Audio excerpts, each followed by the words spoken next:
Hi everybody.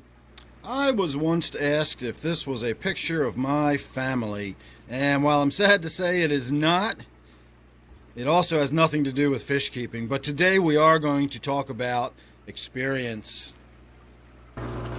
So in this video I want to discuss the different types of experience we can have while we're involved in any kind of hobby really, but obviously in this case it's going to be specifically about the fish keeping hobby.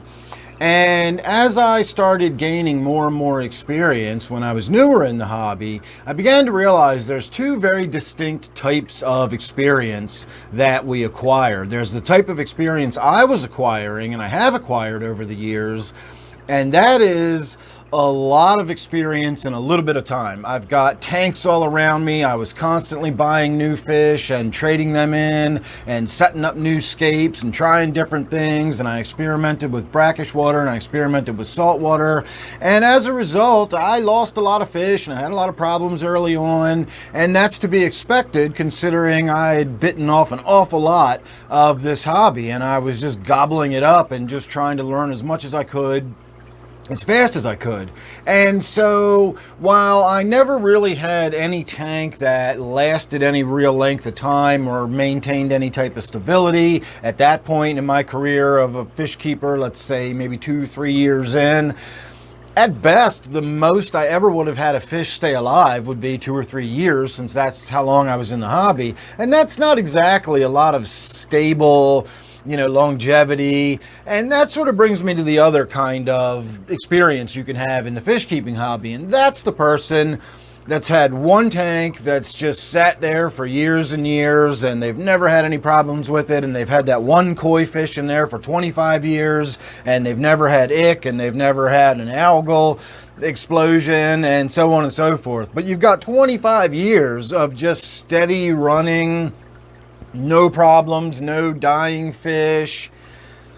That's a certain kind of experience, and you need a lot of time to gain that kind of experience. You cannot force 25 years of experience into 10 years. You need 25 years to just let that play out. And so when I first got started, I was doing it the other way around. I obviously couldn't have 25 years experience all at once, but what I could do was have experience with these kind of fish and these kind of fish and this kind of condition and this kind of problem and that kind of disease and this kind of medication, and I experimented with different types of filtrations and this and that. And so within a few years I got a lot of experience with a lot of different aspects of this hobby. And so now that I have been doing it for 10 or 12 years, that part of the experience is coming with time, and I do now have fish that have been alive in tanks for 5, 6, 7 years now, and so I'm developing that type of experience as well. But I'm curious as to what your opinion would be about what is a more valuable type of experience, and that's not even a fair question to ask, because different problems need a different type of experience in addressing them. Sometimes you want this person's opinion about something, sometimes you want that person's opinion about something. So there's not necessarily a right or wrong answer as to what's better type of experience, but I'd still be interested to hear what your thoughts are on the different types of experience. Now, someday I'm going to be the type of fish keeper that both has 25 years of experience and also has a whole lot of tanks and did this and did that and did the other thing. And so I suppose there is that third type of experience that you can have in there. But when I was keeping fish early on, and I would have somebody offer me advice about something to do, and then they would brag about the fact that they had 30 years of this koi being alive in their pond and they never had... again, that has some value, but at the same time, how does that help me with the fact that I'm having a problem with ick or a leaking filter or something? You've just explained to me that you've never dealt with this problem. I don't care if you've kept fish for 30 years without having a problem. If you've never dealt with that problem, then your experience isn't doing me any good. I need to talk to somebody that's had this problem.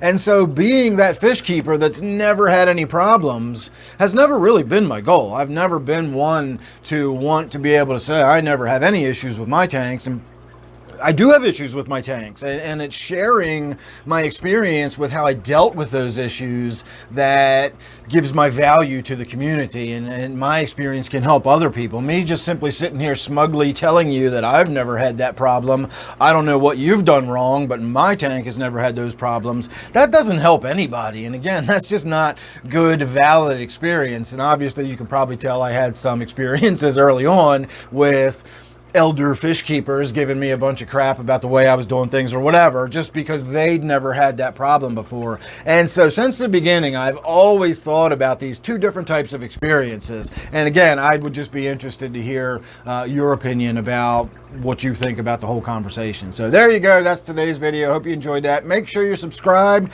I do have memberships available now. I also accept the super thanks, which is always much appreciated. And I do have another channel, Dan's Outdoors and More. I just posted a video there this morning of a little hike down through George's Creek. So if you're interested in the outdoorsy kind of stuff, you can check out that. In the meantime, I'm going to say thanks for watching this one. Make sure you're subscribed, and I'll see you real soon in the next one.